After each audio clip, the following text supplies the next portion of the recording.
नमस्कार मंडळी, आज आपण पाहणार आहोत लांब सडक पांढरा शुभ्र असा बटाट्याचा किस कसा बनवायचा। त्यासाठी मी इथं 1 किलो बटाटे घेतलेले आहे। साल काढून अशा पद्धतीची किसणी घेतलेली आहे।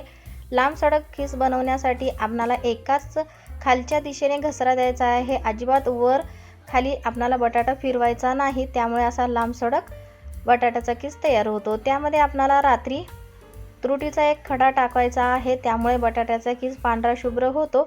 इथं मी सकाळी बघा रात्रभर किस तसाच पाण्यामध्ये भिजून ठेवला आहे आणि सकाळी पातेल्यामध्ये पाणी गरम करून त्यामध्ये किस अर्धवट 80% शिजवायचा आहे। छान 80% शिजल्यावर लगेच एका चाळणीवर पाणी नितळायला ठेवून उन्हामध्ये कडक 1 दिवस कडकडीत वाळून घ्यायचा आहे। बघा एकदम पांढरा शुभ्र 2 दिवस किंवा 1 दिवसात सुद्धा वाळून तयार होतो। तर बघा किती मस्त पांढरा शुभ्र आपला हा किस तयार झालेला आहे। व्हिडिओ थोडा जरी आवडल्यास नक्की चॅनलला सबस्क्राइब करा।